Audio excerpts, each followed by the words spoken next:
Aos 90 anos de idade, o morador desta casa, no Lago Norte, em Brasília, foi personagem de momentos decisivos do regime militar. Coronel da Reserva e ex-chefe do Estado-Maior do Comando Militar da Amazônia, Jarbas Passarinho foi ministro do Trabalho no governo Costa e Silva, ministro da Educação no governo Médici e ministro da Previdência no governo Figueiredo. Nesta entrevista, ele descreve cenas bastidores do poder, como o dia em que entrou no gabinete do presidente da República no auge do regime militar para falar pela primeira vez de um caso de tortura. Um registro importante para a história dos chamados Anos de Chumbo.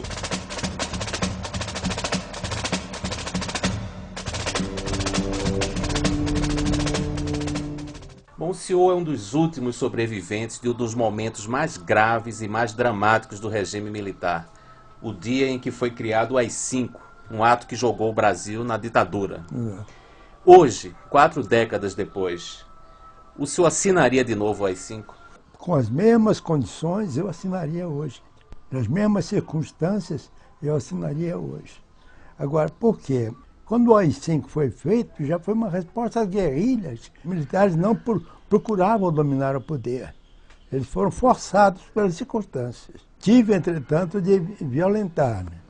O presidente da República, ouvido o Conselho de Segurança Nacional e sem as limitações previstas na Constituição, poderá suspender os direitos políticos de quaisquer cidadãos pelo prazo de 10 anos. Porque eu tinha entrado em 64 na suposição de que eu estava assegurando a continuidade da democracia. Era ela que estava em perigo. O senhor fez uma declaração polêmica minutos antes de assinar o AI-5. Disse que estava mandando às favas os escrúpulos de consciência. Sei que a Vossa Excelência repugna, como a mim, e creio que a todos os membros desse Conselho, enveredar pelo caminho da ditadura pura e simples. A mim parece que claramente é essa que está diante de nós. Às favas, senhor presidente, nesse momento, todos os escrúpulos de consciência. Hoje, ao ouvir esta gravação, que sentimento o senhor tem? Sentimento que eu era um jovem ministro de 40 e poucos anos, e vindo os chefes militares dizerem, como disseram, que eu tinha origem militar, e vendo os chefes militares dizerem na reunião que a manter-se o regime democrático das liberdades fundamentais seria o mesmo que impedir a eles de controlar a ordem interna.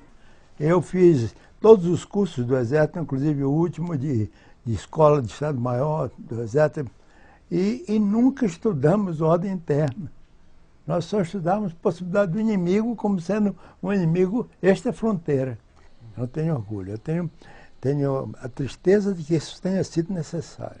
O senhor fica constrangido de ouvir essa gravação ou não? De jeito nenhum. Arrependimento só poderia partir do momento em que eu estivesse confessando que eu cometi um erro histórico. Os desculpes de consciência. Por quê? Porque eu entrei em 64 na suposição de defender uma democracia. E eu ia assinar um ato que tive a coragem no Ministério de chamar de ditadura. Se o senhor continuar vendo como se passou a reunião, o senhor vai ver colegas meus, ministros, que em seguida contestaram, dizendo que não era ditadura. E eu entrei dizendo ditadura. O senhor acha que há um erro no uso de palavras para definir o que aconteceu em 64? O que houve não foi somente um regime militar, foi um golpe militar. Golpe. Golpe não foi só militar. Não. Que virou uma ditadura. E vamos dizer, foi um golpe de Estado. O senhor não tem pudor de usar a palavra ditadura? Não, não tem. Você pode tirar logo o presidente do Supremo, que ele quisesse mandar prender, ou quem quer que fosse. Então, o que era isso? Agora, há ditaduras. Essa é que é a diferença. Eu só lhe pergunto o seguinte, qual é a ditadura que mantém as eleições livres e não manipuladas, eleições, e vai ao longo do tempo perdendo voto. Mas não havia eleição para governador de estado, nem para presidente da Não, República. acabou havendo. Não, mas não havia durante a ditadura. Não houve. Porque Durante a ditadura, não. Durante a prefeitura tinha. Só para prefeito. Era O que caracterizava isso. que era uma ditadura, então. Mas então veja, uma delas, então uma forma de ser. Mas que depois daí por diante continuou, antes mesmo do AI-5 cair. O MDB tomava cada vez mais força e a eleição então era uma ditadura imbecil. Ao chamar o regime militar de ditadura imbecil, o senhor não teme desagradar seus ex-companheiros de governo? Não, eu não, porque eu não chamei de imbecil. Uma ditadura que permitia eleições Não, e mas respeitava falei- os resultados. Sim, mas eu digo ditadura imbecil no momento quando eu faço uma comparação. Para mim, o imbecil aí seria até pior do que o senhor está imaginando. Seria entender como uma coisa única aquilo que foi fragmentado, foi atomizado no mundo. São as diversas formas pelas quais um déspota dirige um país. O presidente Médici era um déspota? O presidente Médici assumiu depois que o Costa Silva. o Costa Silva fez o AI-5, né?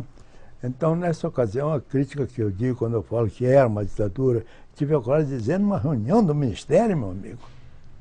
Uma reunião histórica, na hora que nós estamos fazendo, eu digo ditadura. Então, eu não tenho dúvida. Agora, O senhor não respondeu qual a era? pergunta. O senhor considera Pois é. historicamente o presidente Médici um Não, déspota? nunca. Não, eu no máximo poderia, querendo agradá-lo, dizer que eram aqueles déspotas esclarecidos, né? que se faz no história, os historiadores fazem a respeito. Eu digo que não, porque a vocação dele não era disso. Mas na prática era. Na prática não foi. Se o senhor pegar o conjunto da prática dele, ver os anos que ele passou no governo, e não se limitando a determinados momentos, o senhor não diria isso. O ex-presidente Geisel dizia que a democracia era relativa. O Já senhor acha que a ditadura é relativa? Não podia ser, não. A democracia é relativa. Se há, se há Democracia gradações, é porque a ditadura, no seu entender, pode ser relativa também, não? Não. Para mim, não. Ditadura é caracterizada exatamente por a velha explicação de Montesquieu.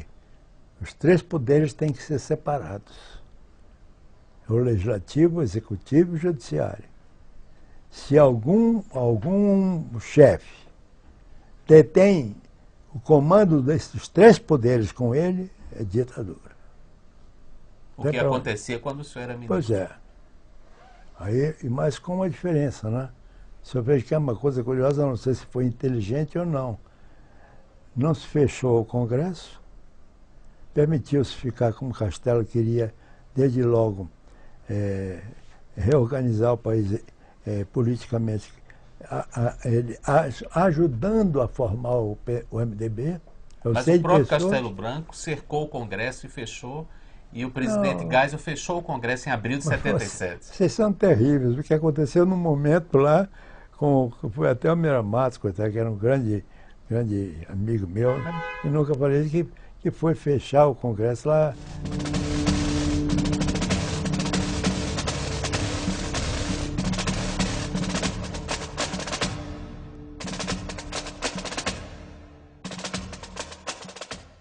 Defensores do presidente Médici dizem que ele não sabia da existência de torturas.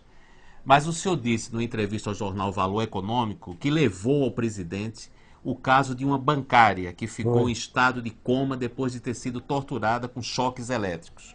Ou seja, pelo menos nesse caso, o presidente foi pessoalmente informado. Que reação ele teve?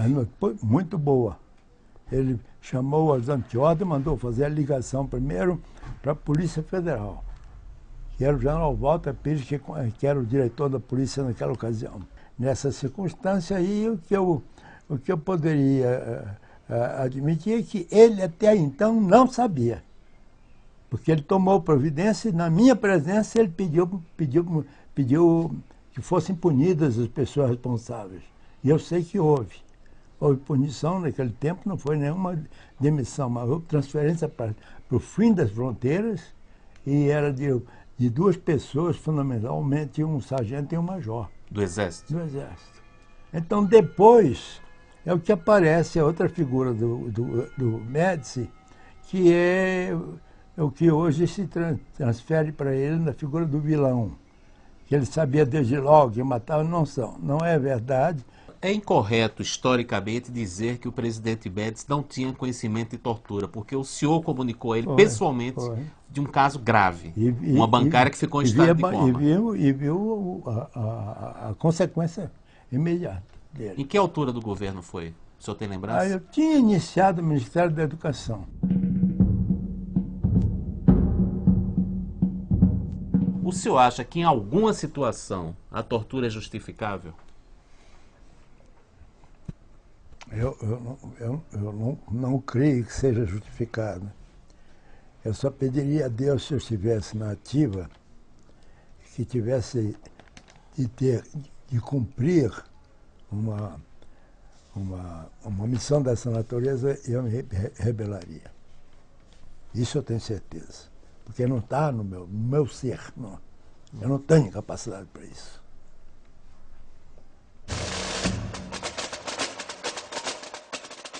Há uma guerra de argumentos entre os defensores do regime militar e os adversários. Sim. Os adversários dizem que os militares cometeram a primeira violência ao depor um presidente constitucionalmente eleito.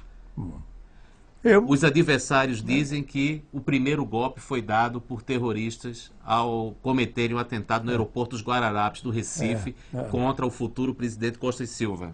Qual foi o peso desse atentado na Guerra Suja? São duas coisas que têm que ser analisadas, cada um no seu exato momento.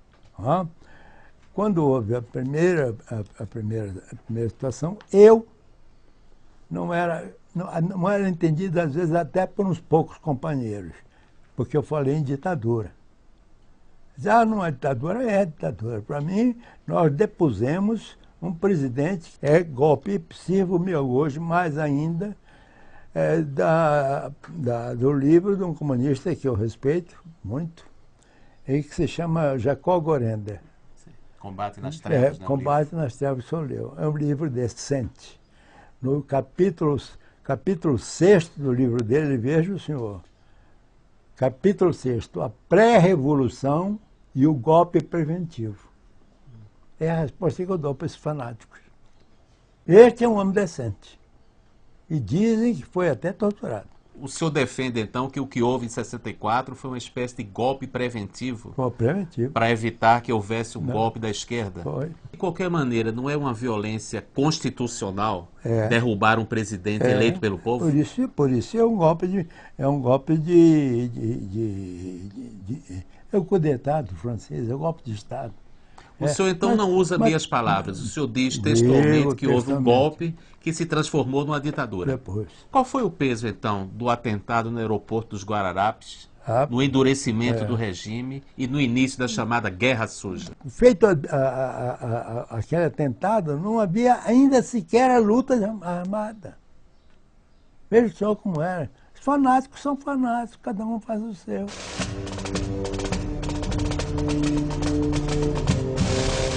Houve mortes de adversários do regime, tanto no governo Médici quanto no governo Geisel.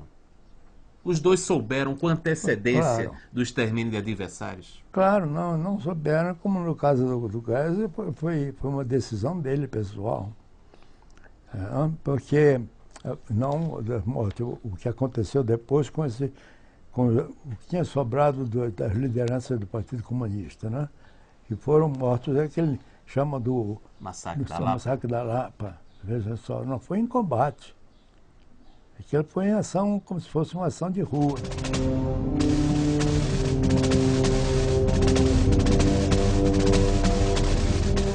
O Médici eu ponho em dois tempos. O tempo que eu falei com ele, que não existia, e o tempo em que, quando levaram a ele, já bastante depois, levaram a ele a informação de que o major, que era um major muito benquíssimo, foi morto estupidamente, levaram para ele a importância e ele teria dito essa frase, pela qual se hoje cobra dele o tempo todo. Ele dizia, mas só os nossos que morrem? Essa foi a frase. O senhor acha então que o presidente admitia o extermínio de adversários do regime? Depois, Se ele achava que só... Eu acho que o extermínio foi uma fase da guerra. Foi aquela que eu tentei dizer ao senhor, e me desculpe se eu insisto, não? É uma fase da guerra em que não adiantava mais prender. Porque prendia e depois se fazia um sequestro de um diplomata qualquer e estava solto. O senhor diria que o extermínio de adversários foi uma política de Estado durante um certo período? Com relação ao Médici, que eu diria, ele descentralizou o comando. Esse foi o ponto fundamental para poder compreender esse momento da história. Só que mal e descentralizou. Todos os generais que comandavam o corpo, que comandavam o exército, como o segundo exército, onde houve atentado também, todos passaram a agir por ele mesmo. Hoje só se pensa nessa frase do Médici. O senhor acha então que os generais comandantes das unidades tinham autonomia, inclusive para decidir sobre o extermínio de adversários? Eu acho assim, não sobre falar claramente. Ninguém fala claramente sobre um fato desse, vai lá e extermina, não. Fazia parte, talvez, um grupo mais, que outros chamariam mais radical, outros chamariam mais objetivo e tal, começou a entender que não adiantava mais nada. Veja que quando o Médici deixou o poder, em 73, que eu defendi que deveria ser a volta do governo civil, só as guerrilhas urbanas tinham acabado. Marighella tinha acabado. Talamarca, que passa com dificuldade para qualquer militar como somos nós, de um homem que assassina um refém dele.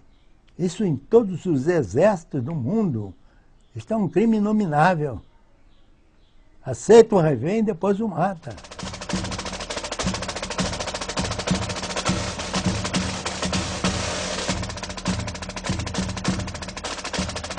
Matar um prisioneiro que está sob a guarda do Estado também não é uma violência inominável? Não há dúvida que é, e agora é preciso verificar se o sujeito estava nesse momento lá pacificamente, lendo o seu livro, a sua Bíblia, foi preso e por maldade se matou, só porque estava lendo. Ele estava de arma na mão, matando também. Aí vem a história de Dom Helder, né? Dom Helder que usou essa expressão e eu tive com ele conversando, achei muito interessante. Ele disse, olha, houve a violência número 1, que foram vocês quando derrubaram o governo. Depois veio a violência número 2, que é a resposta. Qual das duas é pior? Ambas são ruins. Só que, por exemplo, daquilo de que eu participei, que foi o movimento nosso de saída, nós não queríamos isso. Nós queríamos garantir a democracia no Brasil ameaçada de um presidente irresponsável. Qual foi o peso do sequestro dos embaixadores no endurecimento do regime? Isso foi uma coisa que aconteceu pela primeira vez. Em nenhuma guerrilha do mundo tinha acontecido. Então, quem sabe ela não levou as pessoas que estavam no poder a dizer assim, o que é que adianta? O que é que adianta prender? Se eu vejo que num processo de arma, de luta armada, essas coisas, mesmo numa organização como o Exército, onde a hierarquia, a disciplina são fundamentais, houve isso. Mas o fato de os órgãos de segurança terem essa autonomia não é um sintoma perigosíssimo de anarquia? Não, de anarquia não, vamos para Marx, né? Vamos falar na inexistência do Estado, não é? Aí não chegaria a esse ponto.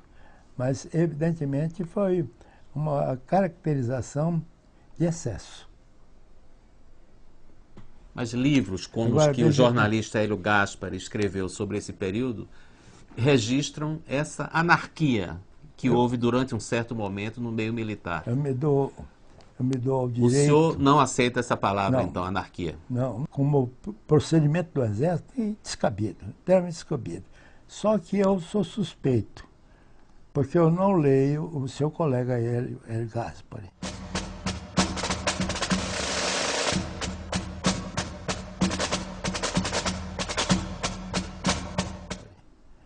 Porque, para mim, quem escreveu, como ele que escreveu, fez a história do Brasil segundo Golbery.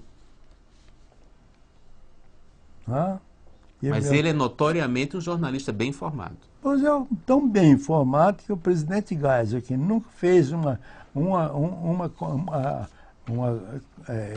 coletiva no Brasil, só fez no Japão sem querer. E nunca recebeu para dar, ele pessoalmente, uma entrevista, deu 7 a ele. 7 entrevistas pessoais ao senhor Hélio Gaspari. E qual é o problema? Ele é muito mais importante do que eu. Ele conhece muito mais a história militar do que eu. Quem sou eu? Então, se ele conhece melhor, ele tem razão ao dizer que havia anarquia. Mas esse é o ponto de vista dele. Veja como a nossa conversa, meu amigo, dava um curso de pós-graduação. E eu quero lhe fazer um pedido. Não, em nenhum momento eu quis me fazer de bonzinho, diferente do resto. Eu estou dentro daquilo que foi feito. Sou responsável como os outros foram. Alguns foram até sacrificados por isso. Eu nem tanto, porque eu estive à morte ano passado, né? Mas eu ainda tinha que ser entrevistado pelo senhor. Eu esperei. E veja que eu falo com uma expressão de uma pessoa que eu não tenho por que esconder coisas, eu não escondo a minha. O senhor frequentava, obviamente, o gabinete do presidente Médici na condição de ministro. Qual foi o comentário mais surpreendente que o senhor ouviu do presidente? O máximo que eu diria, que eu poderia dizer ao senhor, não foi o que eu ouvi, foi o que eu vivi. Eu vivi o dia que ele nos chamou ao palácio, não éramos todos os ministros, para nos comunicar que tinha escolhido o Geisel. O que foi que ele disse ao senhor? Não disse. Não fez nenhum comentário? Nenhum comentário. Apenas citou o nome? Citou. Não, disse, citou o nome só, não. Ele disse, eu estou comunicando a vocês, aos senhores, como falavam, que eu me defini pela candidatura do presidente do general Geisel, ainda não era presidente. O ambiente, sim, foi esse que ficou na minha cara. Numa carta que escreveu para sua família, no dia em que assinou as 5, o senhor disse textualmente: hoje pode parecer que estou passando a história brasileira como um liberticida que apoiou poderes ditatoriais conferidos neste momento ao senhor presidente. Como é que o senhor acha que Jarbas Passarinho vai passar para a história? Depende de quem é juiz, porque é um problema histórico. É preciso pegar mais adiante, meu amigo. Eu achava, o fim de 73, que tinha que voltar imediatamente o poder aos políticos civis. Mas eu sou a favor de uma eleição direta, que o presidente Médici seja o candidato ou apresente um candidato por ele, né? A minha argumentação era a popularidade do Médici, que eu fui testemunha. Eu assisti no Maracanã a demonstrações até hoje de pessoas que estiveram lá. Quando ele foi louvado no Maracanã, bateram palma, eu estava do lado. Quando o locutor começou a dizer aquilo, eu tremia as pernas, porque, bom, vai ser uma vaia aqui. Não ouvi vaia nenhuma. Também não houve aplauso de 5 minutos. Houve aplauso, mas sem vaia. O senhor teme, em algum momento, intimamente, o julgamento da história? Ah, não. Não temo. Não temo, porque eu parto do princípio que o historiador, para julgar, tem que ter um princípio fundamental de isenção. Que, se eu quisesse atacar, vai me dizer sempre as favas, os desculpes de consciência. Vai só isso que vai ficar. Os outros que conhecem como o senhor leu agora a entrevista até do que eu escrevi a lápis para minha mulher e meu filho. O senhor, se fizer a história amanhã, só vai dizer, olha ali, também tem o outro lado.